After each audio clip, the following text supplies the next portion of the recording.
Yorana et Maeva pour ce nouvel épisode du podcast Tahiti Pratique où nous allons voir ensemble comment bien préparer votre valise pour partir en vacances à Tahiti.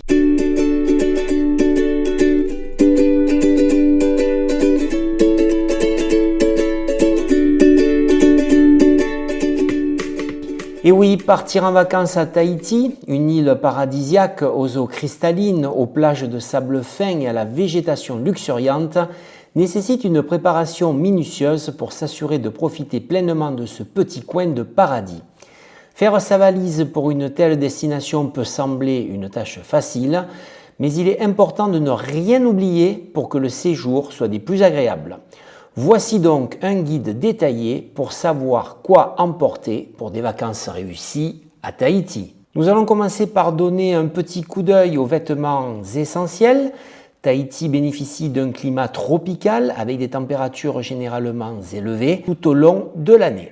Mais attention, en juillet et en août, le maraamu, vent froid venant du sud-est, donc du pôle sud, peut donner une sensation de fraîcheur aux plus frileux. Si les t-shirts en coton, les débardeurs et les chemises légères sont indispensables, il peut s'avérer judicieux d'apporter aussi quelques petits vêtements plus chauds qu'on enfilera volontiers les soirées d'hiver austral. N'oubliez pas d'emporter plusieurs maillots de bain car vous passerez probablement beaucoup de temps dans l'eau. Les shorts, les jupes et les robes légères sont également recommandés pour rester à l'aise lors de vos balades et explorations de l'île. Pensez aussi à des tenues élégantes pour vos soirées grands hôtels et des vêtements longs pour vous protéger des moustiques. Voyons maintenant les vêtements auxquels on ne pense pas. Si vous prévoyez de faire des randonnées dans la nature luxuriante de Tahiti, n'oubliez pas des vêtements de randonnée légers mais robustes. De plus, les averses tropicales n'étant pas rares, il est aussi recommandé de ne pas omettre des vêtements imperméables. Ils deviendront certainement vos meilleurs amis quand les cumulus et autres cumulonimbus auront décidé de vous doucher. En complément, pour connaître exactement le climat qui vous attend en fonction de la saison à laquelle vous envisagez votre départ au Whenua, je vous conseille vivement d'écouter le podcast intitulé « Quelle est la meilleure période pour venir en vacances à Tahiti ?» Vous trouverez aussi cet article sur le site tahiti-pratique.com. À Tahiti, il vous faudra aussi vous protéger du soleil. Le soleil de Tahiti peut être très intense, surtout autour de midi. Pour éviter les coups de soleil, assurez-vous d'emporter une crème solaire à haute protection, indice 50 ou plus, et de l'appliquer régulièrement. Et s'il vous plaît, optez pour une crème qui ne détruit pas les coraux. Renseignez-vous auprès de votre pharmacien.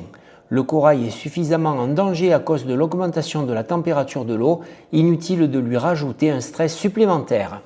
Un chapeau à large bord ou une casquette est indispensable pour protéger votre visage et votre tête des rayons de soleil. Les lunettes de soleil avec protection UV sont également essentielles pour protéger vos yeux.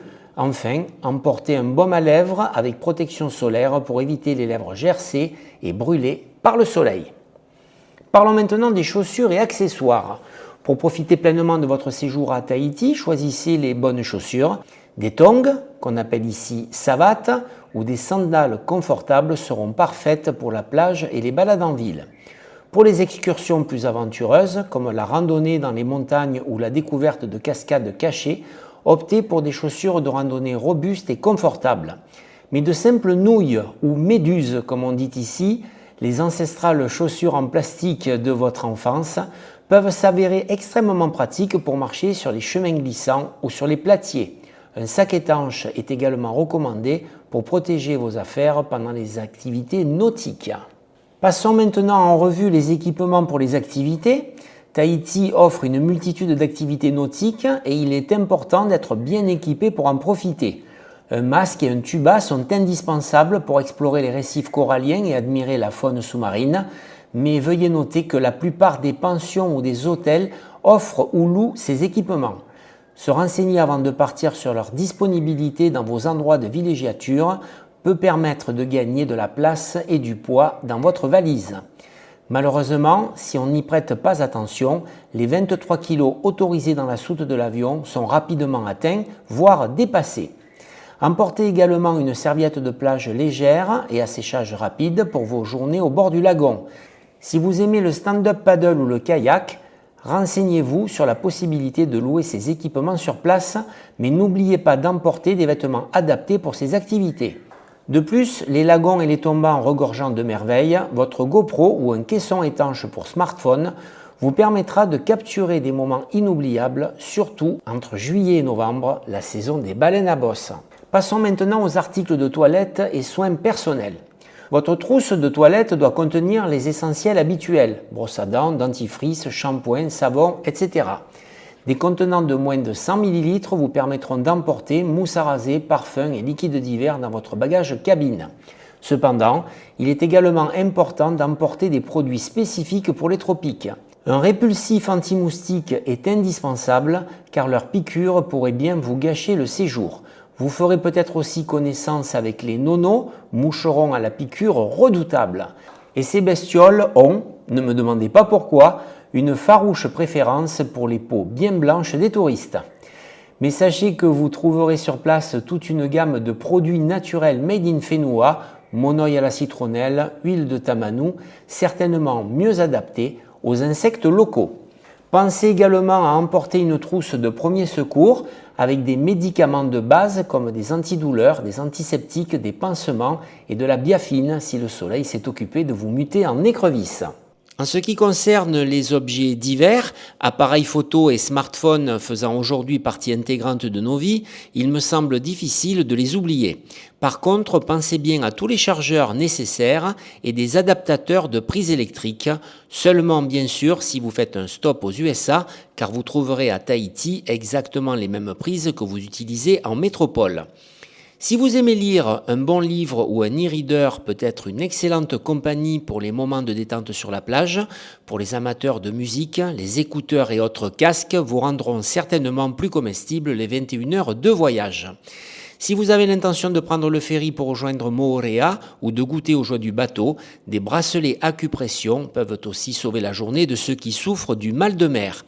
Enfin, sur certaines îles ou atolls, l'eau potable peut parfois se mériter. Un stéripen vous évitera certainement la corvée de transport de packs d'eau en purifiant celle du robinet. Enfin, inutile d'apporter un guide dans vos bagages, car vous en trouverez un certainement sur place à Tahiti. D'ailleurs, je ne sais pas pourquoi, il me vient la furieuse envie de vous conseiller Titi, votre serviteur, et son fameux Titi's Tahiti Tour. Voyons maintenant les petits conseils Tahiti pratiques que vous ne trouverez pas ailleurs. Prenez garde au fait qu'on ne repart jamais de Tahiti les mains vides. Je vous conseille donc vivement de ne pas quitter la métropole avec des valises proches de la limite des 23 kg autorisés par les compagnies aériennes. Cela pourrait vous coûter cher au retour car cadeaux en tout genre, vêtements locaux, bijoux, monoï, vanille, tiki en bois ou en pierre et autres ukulélés vont rajouter à coup sûr quelques kilos à votre barda original. Vous voilà prévenu. D'autre part, lors de vos réservations, je vous conseille de faire préciser par les différentes pensions la liste des articles mis à votre disposition, vaisselle, linge de maison, etc. Cela vous évitera d'être pris au dépourvu. In fine, je suis persuadé que ces quelques lignes vous faciliteront la préparation de vos bagages. Ainsi, en suivant ces conseils pratiques, vous serez prêt à profiter pleinement de votre séjour dans ce paradis terrestre. Mais pour plus d'astuces et de bons plans sur Tahiti, je vous invite à parcourir notre blog Tahiti Pratique et y partager vos propres conseils dans les commentaires.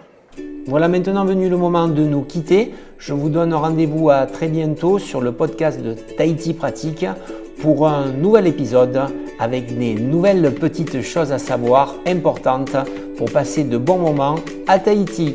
Nana les amis!